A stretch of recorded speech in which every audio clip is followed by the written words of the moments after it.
আসসালামু আলাইকুম। সংবাদে আপনাদের সবাইকে স্বাগত জানাচ্ছি। আমি ফিরোজ তোহা। শুরুতেই সংবাদ শিরোনাম। পুরোদমে ইসরায়েল ইরান ফিলিস্তিন যুদ্ধ চলছে, জানিয়ে দিব আমাদের হাতে থাকা সর্বশেষ গুরুত্বপূর্ণ আপডেট আন্তর্জাতিক সংবাদ। শুরুতে জানিয়ে দিব গাজায় 15 স্বাস্থ্যকর্মী হত্যাকে ভুল বোঝাবুঝি বলছে ইসরায়েল। গত মাসে গাজায় 15 জন স্বাস্থ্যকর্মীকে হত্যার ঘটনাকে অপারেশনাল ভুল বোঝাবুঝি এবং আদেশ লঙ্ঘন ছিল বলে জানিয়েছে ইসরায়েলি সেনাবাহিনী। খবর বিবিসি। এরপর জানিয়ে দিব ইসরায়েলের নৃশংসতা অব্যাহত, গাজায় আরও 33 জনের প্রাণহানি। ফিলিস্তিনের অবরুদ্ধ গাজা ভূখণ্ডে ইসরায়েলি হামলায় আরও 33 ফিলিস্তিনি নিহত হয়েছেন, ফলে উপত্যকায় নিহতের মোট সংখ্যা 51,000 ছাড়িয়েছে। সোমবার 21শে এপ্রিল এই তথ্য জানিয়েছে সংবাদ মাধ্যম আল জাজিরা। এদিকে ইয়েমেনে মার্কিন হামলায় নিহত 12। ইয়েমেনের রাজধানী সানায় একটি মার্কেটে ভয়াবহ হামলা চালিয়েছে মার্কিন বাহিনী। এতে অন্তত 12 জন নিহত এবং 30 জন আহত হয়েছে। হুতি সমর্থিত মিডিয়ার এই তথ্য জানিয়েছে বলে ধারণা করা হচ্ছে। এদিকে বাংলাদেশ হয়ে সেভেন সিস্টার্সে যাওয়ার রেল প্রকল্প স্থগিত। বাংলাদেশের সঙ্গে ভারতের অবকাঠামো ভিত্তিক সংযোগ প্রকল্পগুলোর সাময়িক স্থগিতকরণ শুধু অর্থনৈতিক নয়, কৌশলগত দিক থেকেও বেশ তাৎপর্যপূর্ণ। সেই দিক থেকে ভারত ও বাংলাদেশের মধ্যে রেলপথে যোগাযোগ সম্প্রসারণ শুধু অবকাঠামোগত উন্নয়ন নয়, বরং এটি এক প্রকার আঞ্চলিক কূটনীতির কৌশল। এবং সর্বশেষ জানিয়ে দিব সবচেয়ে অসহায় নারীরা, গাজায় জীর্ণ তাঁবুতে শীর্ণ জীবন। গাজা শহরের উত্তর পশ্চিমে আল কারামা এলাকায় বাস্তুচ্যুত বাসিন্দা রুবা 22। যুদ্ধের পর বিয়ে হয়েছে তার। নতুন এই বউ সংসার জীবন শুরু করেছে তাঁবুতে। এক চিলেতে সংসার, ছোট একটু জায়গা, রীতিমতো একঘেয়ে জীবন কাটছে তার। কোনো আনন্দ নেই, নেই কোনো উচ্ছ্বাস, সর্বক্ষণ দুশ্চিন্তায় কাটছে সময়। প্রিয় দর্শক, এতক্ষণ শুনছিলেন সংবাদ শিরোনাম, এরপর বিস্তারিত। তবে তার আগে বন্ধু জানিয়ে দিন আপনি কোন স্থান থেকে আমাদের সংবাদটি দেখছেন এবং শুনছেন। জানিয়ে দিন এই সংবাদ সম্পর্কে আপনার মূল্যবান মতামত। আর বন্ধু, গাজা যুদ্ধে আপনি যদি নিরীহ ফিলিস্তিনিদের ভালোবেসে থাকেন তাহলে কমেন্টে এস লিখে বিশ্ববাসীকে জানিয়ে দিন। আর বন্ধু, আপনি যদি আমাদের চ্যানেলে নতুন হয়ে থাকেন তাহলে ভিডিওটি দেখতে দেখতে চ্যানেলটি সাবস্ক্রাইব করে রাখুন, যাতে করে আমাদের পরবর্তী সংবাদগুলো সবার আগে আপনার কাছে পৌঁছে যায়। এবারে বিস্তারিত।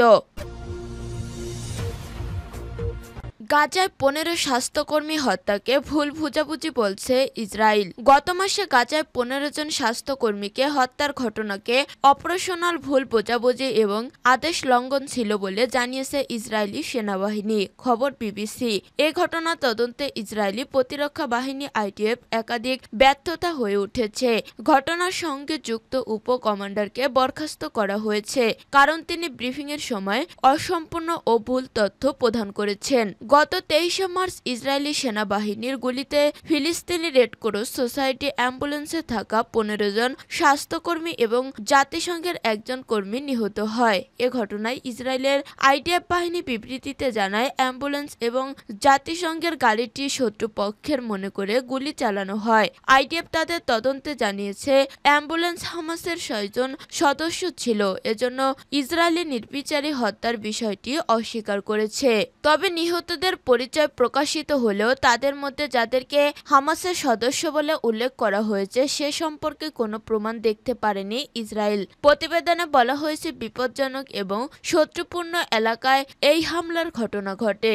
গাড়িগুলো যখন দায়িত্বরত কমান্ডারদের কাছে চলে আসে তখন তারা এটিকে হুমকি মনে করে। প্রতিবেদনে রাতের দৃশ্য মানবতাকে দুর্বল হিসেবে উল্লেখ করে IDF জানিয়েছে, এর ফলে কমান্ডার গাড়িগুলোকে অ্যাম্বুলেন্স হিসেবে চিহ্নিত করতে পারেনি। শুরুতেই ইসরায়েল দাবি করেছে, গাড়িবহরে হেডলাইন না থাকায় সন্দেহভাজন হিসেবে তাদের উপর সৈন্যরা গুলি চালায়। তবে মোবাইলে ধারণকৃত একটি ভিডিওতে দেখা গেছে স্বাস্থ্যকর্মীদের গাড়িতে হেডলাইট এবং জরুরি মুহূর্তের সিগন্যাল দেওয়া হয়েছিল। ইসরায়েলের নৃশংসতা অব্যাহত, গাজায় আরও ৩৩ জনের প্রাণহানি। ফিলিস্তিনের অবরুদ্ধ গাজা ভূখণ্ডে ইসরায়েলি হামলায় আরও ৩৩ ফিলিস্তিনি নিহত হয়েছেন। ফলে উপত্যকায় নিহতের মোট সংখ্যা ৫১,২০০ ছাড়িয়ে গেছে। সোমবার ২১শে এপ্রিল এই তথ্য জানিয়েছে সংবাদ মাধ্যম আল জাজিরা। সংবাদ মাধ্যমটি বলছে, ইসরায়েলি বাহিনী অবরুদ্ধ গাজা ভূখণ্ডে রোববার দিনভর হামলা চালিয়ে আরও ৩৩ জন ফিলিস্তিনিকে হত্যা করেছে। এ সময় লেবাননেও হামলা চালিয়ে দখলদার বাহিনী, এতে আরও ২ জন নিহত হয়েছে। এদিকে ইয়েমেনের রাজধানী সানার একটি জনপ্রিয় বাজারে মার্কিন বাহিনীর বোমা হামলায় কমপক্ষে ১২ জন নিহত হয়েছেন। কাতার ভিত্তিক সংবাদ মাধ্যম আল জাজিরা বলেছে, রাজধানী সানায় একটি জনপ্রিয় বাজারের সর্বশেষ মার্কিন হামলায় কমপক্ষে ১২ জন নিহত এবং ৩০ জন আহত হয়েছে। হুতি যোদ্ধারা বলছে যে হামলায় ভবন এবং ব্যক্তিগত বাণিজ্যিক দোকানগুলোর উল্লেখযোগ্য ক্ষতি করেছে। অন্যদিকে গত মাসে গাজায় ১৫ জন স্বাস্থ্যকর্মী হত্যার ঘটনাকে অপারেশন ভুল বোঝাবুঝি এবং আদেশ লঙ্ঘন ছিল বলে জানিয়েছে ইসরায়েলি সেনাবাহিনী। এ ঘটনায় তদন্তে ইসরায়েলি প্রতিরক্ষা বাহিনীর একাধিক ব্যর্থতা উঠে এসেছে। ঘটনার সঙ্গে যুক্ত উপ কমান্ডারকে বরখাস্ত করেছে নেতানিয়াহুর দেশ। তিনি ব্রিফিংয়ের সময় অসম্পূর্ণ ও ভুল তথ্য প্রদান করেছে বলে অভিযোগ করা হয়েছে। প্রসঙ্গত, গত ২৩শে মার্চ ইসরায়েলি বাহিনীর গুলিতে ফিলিস্তিনি রেড ক্রস সোসাইটি অ্যাম্বুলেন্সে থাকা ১৪ জন স্বাস্থ্যকর্মী এবং জাতিসংঘের একজন কর্মী নিহত হয়। এ ঘটনায় ইসরায়েলের বাহিনীর বিবৃতিতে জানায়, অ্যাম্বুলেন্স এবং জাতিসংঘের গাড়িকে শত্রুপক্ষের মনে করে গুলি চালানো হয়। ইয়েমেনে মার্কিন হামলায় নিহত ১২। ইয়েমেনের রাজধানী সানায় একটি মার্কেটে ভয়াবহ হামলা চালিয়েছে মার্কিন বাহিনী। এতে অন্তত ১২ জন নিহত এবং ৩০ জন আহত হয়েছে। হুতি সমর্থিত মিডিয়ার এই তথ্য জানিয়েছে। কাতার ভিত্তিক সংবাদ মাধ্যম আল জাজিরা বলছে, রাজধানী সানায় একটি জনপ্রিয় বাজারে সর্বশেষ মার্কিন হামলায় কমপক্ষে ১২ জন নিহত এবং ৩০ জন আহত হয়েছে। হুতি যোদ্ধারা বলছে যে হামলায় ভবন এবং ব্যক্তিগত বাণিজ্যিক দোকানগুলোর উল্লেখযোগ্য ক্ষতি করেছে। অ্যাম্বুলেন্স এবং উদ্ধারকারী দল ক্ষতিগ্রস্তদের উদ্ধারের কাজে সাহায্য করছে। হামলার ধ্বংসস্তূপে অনেকে আটকে আছে বলে ধারণা করা হচ্ছে, তবে এ বিষয়ে যুক্তরাষ্ট্রের তরফে এখনো কোনো বক্তব্য পাওয়া যায়নি। বাংলাদেশ হয়ে সেভেন সিস্টারে যাওয়ার রেল প্রকল্প স্থগিত। বাংলাদেশের সঙ্গে ভারতের অবকাঠামো ভিত্তিক সংযোগ প্রকল্পগুলোর সাময়িক স্থগিতকরণ শুধু অর্থনৈতিক নয়, কৌশলগত দিক থেকেও বেশ তাৎপর্যপূর্ণ।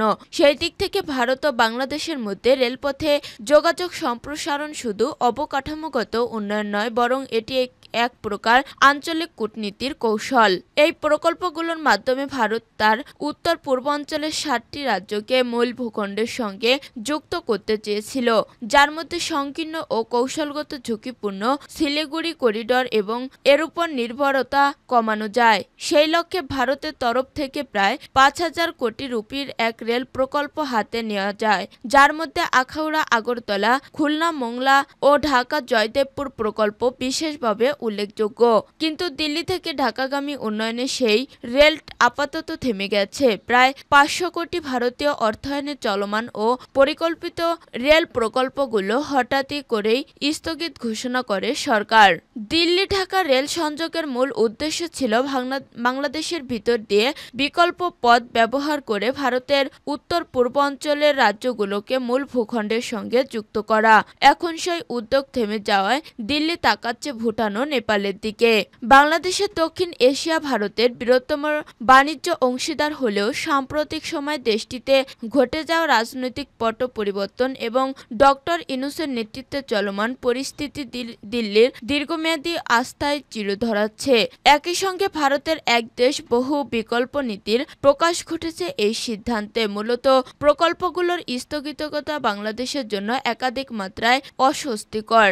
একদিকে ভারতের সহায়তায় গড়ে ওঠা পরিকাঠামো প্রকল্পগুলো বাংলাদেশের কর্মসংস্থান, পণ্য ব্যবহার, বন্দর ব্যবস্থাপনা এবং অভ্যন্তরীণ ফেরি লজিস্টিকস ব্যবস্থায় উন্নত আনতে পারত।